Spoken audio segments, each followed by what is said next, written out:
오늘도 하나님을 예배하시는 모든 분들에게 주님의 평강이 함께 하시기를 주님의 이름으로 축원합니다.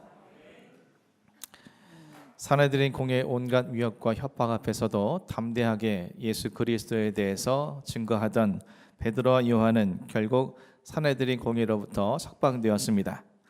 그리고 베드로와 요한은 그 즉시 성도들이 모여 있는 곳으로 달려갔고 그동안 자신들에게 일어났던 모든 일들에 대해서 그리고 대제사장들과 장로들이 자신들을 향해서 예수의 이름으로 도무지 말하지도 가르치지도 말라라고 경고했음을 알려주었습니다. 하지만 그들은 한 마음으로 소리 높여서 대주제이시며 창조주이시며 계시자이시며 섭리자이신 하나님 앞에 간절히 기도했습니다. 그들이 하나님께 드린 기도는 다른 여러 사람들과 같은 자신들의 바램이나 필요를 위해서 구한 간구가 아니었습니다. 그들은 자신들의 대적자들의 위협함을 구워봐 달라고 하나님 앞에 기도했습니다. 이는 그들의 위협이 무섭기 때문에 그들을 지켜봐 달라고 구한 것이 아니라 그들의 위협 앞에서도 자신들이 꿋꿋하게 믿음을 지키기 위해 힘쓰고 있는 것을 하나님께서 지켜봐 주시기를 간구한 것입니다. 대주제이신 하나님께서 자신들을 지켜봐 주시고 기억해 주신다면 그들의 어떠한 위협과 그 모든 고난 앞에서도 자신들은 담대히 이겨낼 것이라는 분명한 믿음이 그들 안에 있었기 때문이었습니다. 그렇기에 그들은 비록 하나님의 말씀과 복음을 전하지 말라는 그들의 위협과 경고를 받았음에도 불구하고 앞으로도 담대히 하나님의 말씀을 전할 수 있게 해달라고 하나님 앞에 간절히 기도할 수 있었던 것입니다. 그리고 그들의 기도가 이렇게 계속 이어지고 있습니다. 오늘 본문 30절 상반절 말씀입니다. 손을 내밀어 병을 낫게 하시옵고. 사도들과 초대교회 성도들은 사람들에게 자신들의 손을 내밀 때 병을 낫게 해달라고 간구했습니다. 초대교회 성도들은 베드로와 요한으로부터 교회 역사상 첫 번째 이적이었던 성전 민문 앞에서 나면서부터 평생 걷지 못한 거린이 일어나 걷게 된 과정을 그들에게 듣게 되었을 것입니다. 베드로가 그를 향해서 오른손을 내밀고 그를 일으켜 세우며 나사렛 예수 이름으로 일어나 걸으라고 선포할 때에 주님의 능력이 임하심으로 그가 일어나 걷게 되는 기적과 같은 일이 일어나게 되었음을 그들은 알게 되었을 겁니다. 그리고 그때 부활승천하신 주님께서 처음으로 베드로를 통해서 역사해 주심으로 말미암아 그들은 자신들에게 실질적으로 역사해 주신 주님으로 인해 온몸이 전율하듯 큰 감동과 주님의 은혜를 깊이 경험하게 되었을 겁니다. 이제 그들은 자신들도 병자들에게 손을 내밀 때 자신들의 손길을 통해서 그들이 병을 낫게 해달라고 하나님 앞에 간절히 기도했습니다. 하지만 그들이 하나님께 이처럼 간구한 것은 자신들도 사도들처럼 능력 있는 사람이 되게 해달라는 욕망에서 비롯된 것이 아니었습니다. 이 일로 인해서 자신들에게 어떠한 이익이 있길 바라는 욕심에서 비롯된 것도 아니었습니다. 오히려 베드로는 그 거린에게 오른손을 내밀고 예수의 이름으로 그의 병을 고쳐줌으로 말미암아 그는 사내들인 공회로부터 억울하게 옥살이를 하고 또한 그들에게 온갖 위협과 신문을 받아야만 했습니다. 그리고 만일 그들이 예수의 이름으로 병든 자들을 고친다거나 또는 어떠한 역사를 일어나게 될 때에는 그들의 신경을 거슬리게 할 것이고 그들 또한 어떤 일을 당할지 모르는 일이었습니다. 따라서 이들이 손을 내밀어 병을 낫게 해달라는 간구는 보다 깊은 의미가 담겨져 있음을 알 수 있으며 특별히 오늘 본문 속에서 사도들과 성도들이 자신들의 손이라는 특정한 신체 부위를 통해서 간구하고 있는 것은 그 안에 특별한 영적 메시지가 들어있다는 것을 유추할 수 있습니다. 일반적으로 손은 신체 한 부분을 나타내기도 하지만 관용적 의미와 상징으로도 많이 쓰이는 단어입니다. 그 가운데 대표적인 의미로 손은 그 사람이 어떤 사람인지를 알게 해주는 잣대의 역할을 합니다. 사도행전 11장 29절에서 30절엔 이런 내용이 기록되어 있습니다. 제자들이 각각 그 힘대로 유대에 사는 형제들에게 부조를 보내기로 작정하고 이를 실행하여 바나바와 사울의 손으로 장로들에게 보내니라. 글라우디오 때 예루살렘과 그 인근에 큰 흉년이 일어났습니다. 이에 예루살렘 교회에 어려움이 닥치게 되었고 이에 이방인 교회인 안디옥 교회는 그들을 위해 힘 닿는 대로 부조하기로 작정을 했으며 이를 실행해서 헌금을 모았습니다. 그리고 그것을 바나바와 사울의 손으로 예루살렘 교회로 보냈습니다. 본전의 시점으로부터 20여 년 전에 사울의 모습은 유대교의 최고 지도자가 되겠다는 큰 꿈을 안고 고향 다소를 떠나 예루살렘을 향했습니다. 그곳에서 사울은 유대교 최고의 스승인 가말리엘의 문화상이 되었고 주위 사람들의 기대에 부응하려는 듯 유대교가 말살하려는 기독교를 핍박하는 선봉장이 되었습니다. 그는 남녀노소를 불문하고 그리스도인이라면 누구든지 색출해서 연행했습니다. 무엇으로 그리했겠습니까? 그의 두 손으로 인함이었습니다. 자기 야망에 눈이 먼 사울은 자신의 두 손을 야망을 위한 도구로서 사용한 것입니다.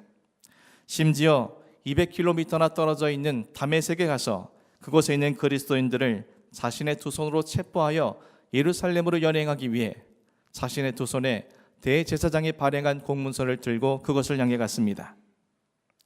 하지만 다메섹 도상에서 부활하신 예수님을 만난 이후에 그의 인생은 크게 달라졌습니다. 그로부터 20년이 지났고 예루살렘에는 14년 만에 다시 찾는 길입니다. 그리고 사울의 손에는 안디옥 교회 성도들이 힘을 다해 실행한 구제 헌금이 들려 있습니다. 그 구제 헌금은 단순한 물질이 아닙니다. 그것은 안디옥 교회 성도들이 주님의 말씀을 쫓아 예루살렘의 유대 그리스도인들에게 자신의 생명을 나누어 주기 위해 모은 진리와 생명의 결과물이었습니다. 안디옥 교회 성도들의 그 진리와 생명의 결과물을 사울이 자신의 손으로 들고 예루살렘으로 향하고 있습니다.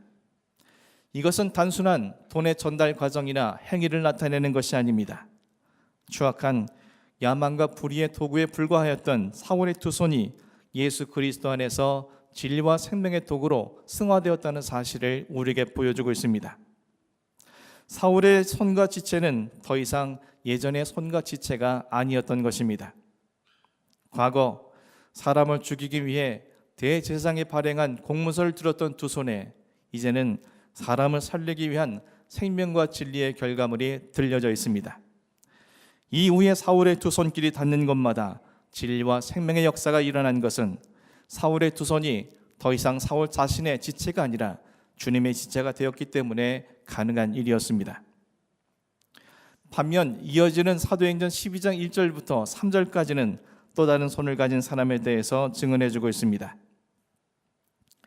그때 헤롯 왕이 손을 들어 교회 중에서 몇 사람을 해하려 하여 요한의 형제 야고보를 칼로 죽이니 유대인들이 이 일을 기뻐하는 것을 보고 베드로도 잡으려 할새 때는 무교절 기간이라. 사울이 더러운 야망과 불의의 도구에 불과했던 자신의 두 손을 예수 그리스도를 위한 진리와 생명의 도구로 승화되었던 그때에 유대 분봉이었던 헤롯 왕은 유대인들을 기쁘게 하기 위해서, 다시 말해 자기 자신의 기쁨을 위해서 무죄한 사도들을 체포하고 죽였습니다. 헤롯 왕은 겉으로 모든 권력을 가진 그런 사람으로 멋지고 화려한 인생을 사는 사람 같았지만 자신의 두 손을 불의의 도구로 사용하며 살아가다가 결국 자신의 생명을 갉아먹고 비참하게 생을 마감한 어리석은 사람이었습니다. 공교롭게도 그의 생의 마지막에 대해서 사도행전 12장 23절은 이렇게 기록하고 있습니다. 헤롯이 영광을 하나님께로 돌리지 아니하므로 주의 사자가 곧 친히 벌레에게 먹혀 죽으니라. 자신의 두 손을 오직 자신의 욕망과 탐심을 위해 사용하였던 그는 결국 자신이 행한 일로 말미암아 벌레에 먹혀 죽는 비참한 결과를 초래했습니다. 그는 2000년이 지난 지금까지도 세상에서 가장 어리석은 사람의 표본으로서 우리에게 전해주고 있습니다. 이처럼 사람의 손은 그 사람의 겉으로 드러나는 모든 행동과 동작을 총칭함과 동시에 그가 어떤 사람인지를 분별시켜주는 잣대의 역할을 했습니다. 과거 예수님을 인격적으로 만나 온전한 믿음을 갖기 전 사도들과 성도들의 두 손은 무엇을 위해 존재하는 손이었습니까? 자기 자신만을 위해 사용하던 손이었습니다. 자기 자신을 위해 두 손으로 배에 노를 젓고 그물로 고기를 잡으며 농사를 짓고 생업을 하는 철저히 자기 자신만을 위해 존재하는 이기적인 손이었습니다. 또 어떨 때에는 자기 자신을 위해 예수님을 만나기 전 사울처럼 분봉왕 헤롯처럼 불의를 서슴없이 저질렀던 그런 손길이었을 것입니다. 하지만 사도들과 성도들은 자신들의 두 손이 더 이상 자신만을 위해 사용하는 불의의 지체가 되기를 원치 않았습니다. 오직 주님을 위해 사용되는 생명과 진리의 도구가 되기를 원했던 겁니다. 그래서 그들은 손을 내밀어 병이 낫기를 기도하면서 이렇게 부연 설명을 덧붙이고 있습니다. 표적과 기사가 거룩한 종 예수의 이름으로 이루어지게 하옵소서. 예수의 이름으로라는 표현은 예수님의 이름을 통해서라는 능력의 차원과 예수 이름을 위하여라는 목적의 차원의 의미를 함께 담고 있는 표현입니다. 자신들의 두 손을 주님을 위해서 내밀게 될 때 거룩한 종 예수의 이름의 능력이 그곳에 임함으로 병든 자들이 낫고 표적과 기사가 나타나 예수 그리스도의 이름만이 증거되기를 그들은 간절히 구했던 것입니다. 이와 같은 간구가 하나님께 드려질 때 하나님께서는 그들의 기도를 들으셨음을 응답하시기 위해 그들이 모여있는 것을 진동케 하셨습니다. 그리고 사도행전 5장 12절부터 16절까지 말씀은 하나님께서 그들의 기도에 어떻게 응답하셨는지 우리에게 증언해주고 있습니다. 사도들의 손을 통하여 민간의 표적과 기사가 많이 일어나매 믿는 사람이 다 마음을 같이하여 솔로몬 행각에 모이고 그 나머지는 감히 그들과 상종하는 사람이 없으나 백성이 칭송하더라. 믿고 주께로 나오는 자가 더 많으니 남녀의 큰 무리더라. 예루살렘 부근의 수많은 사람들도 모여 병든 사람과 더러운 귀신에게 괴로움받는 사람을 데리고 와서 다 나음을 얻으니라. 주님께서 사도들의 손을 통해서 사람들에게 많은 표적과 기사가 있게 하셨습니다. 병든 자들이 낫고 귀신에게 괴로움받던 자가 자유케 되었습니다. 이 일로 인해서 백성들이 사도들을 칭송하게 되었고 남녀의 큰 무리가 주께로 돌아오게 되었습니다. 이는 그들의 두 손을 주님 위에 내밀었을 때에 주님께서 그들에게 역사하신 결과였습니다. 자신은 예전과 같이 자신을 위해 살아가지 아니하고 오직 주님을 위해서 다른 영혼들을 위해 살아가겠노라는 그들의 결단과 다짐 위에 주님께서 역사하신 결과였던 것입니다. 사랑하는 성도 여러분, 그렇다면 우리 각자의 두 손을 바라볼 수 있길 원합니다. 우리의 두 손은 어떤 손이었습니까? 욕망의 도구였습니까? 아니면 진리와 생명의 도구였습니까? 또 우리의 지난 세월을 한번 돌아볼 수 있길 원합니다. 20년 전과 비교해서 우리의 두 손은 어떻게 달라지게 되었으며 10년 전과 비교해서 우리의 두 손은 또 어떻게 변화되었습니까? 1년 전과 비교해서 오늘 이 시간 우리의 두 손은 어떤 의미를 갖고 있습니까? 이 질문에 대해서 간단하게 해답을 얻을 수 있는 길이 있습니다. 지난 한 주간 동안 나의 두 손이 무엇을 계속 집착했는지의 것을 보면 그 해답을 금방 얻을 수 있습니다.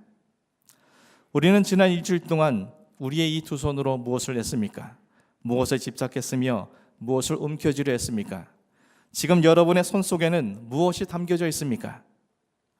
만일 우리가 지난 일주일 동안 행하였던 그 모든 일이 진리와 생명과 무관한 일이라면 한 가지 분명한 사실은 우리는 천하보다 귀한 우리의 생명을 스스로 갉아먹는 헤롯과 전혀 다르지 않다라는 사실입니다. 바울은 갈라디아서 5장 24절을 통해서 우리에게 이렇게 증언합니다. 그리스도 예수의 사람들은 육체와 함께 그 정욕과 탐심을 십자가에 못 박았느니라. 바울은 십자가에서 못 박히신 예수님만 본 것이 아니었습니다. 바울은 주님께서 자신을 위하여 못 박히신 그 십자가의 주님 안에서 주님과 함께 못 박힌 자기 자신의 육체를 보았습니다.